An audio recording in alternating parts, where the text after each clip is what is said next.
Unlock your potential today at skillbakery.com. Now in this one, we'll be learning how we're going to use chat completions for image generation prompts with DALL-E.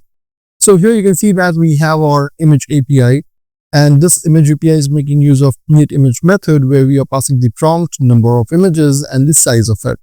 Now if I take you to the index.js page, here you can see that earlier we generated our blog post using the blog API. Now over here, what we are doing is whatever title we are getting from the API blog post, we are passing that over here as prompt. So the image gets generated based on the kind of post that we are generating or blog post that we are generating.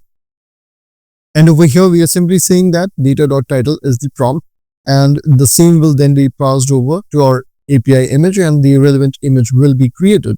Now down below, you can see that we are kind of concatenating it with the current blog post that we have. So we are providing the image as part of the post itself.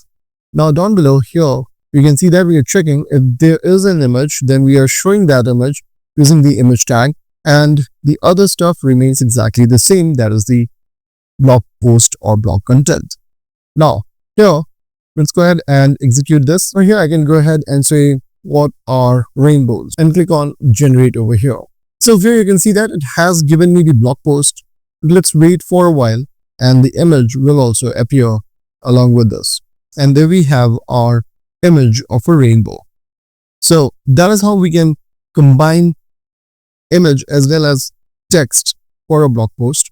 Now what I can do further is over here in our code, I can go ahead and provide some additional instruction. So here I can say it's stylized as a watercolor painting. Now if I rebuild this and rerun it, you'll notice that the image that gets generated will follow this instruction and it will look like a watercolor painting. Let's go ahead and run this now. So here I'll again pass the same thing, what are rainbows, click on generate, and here we should now be getting an image which looks like a watercolor painting of a rainbow. There you go. So you can see and compare these two together. The first one was just a simple image, and here with additional instruction we have a watercolor sort of rainbow presented to us, and that's how you can further enhance your image generation based on additional instructions as demonstrated. If you find the video helpful, don't forget to like and subscribe.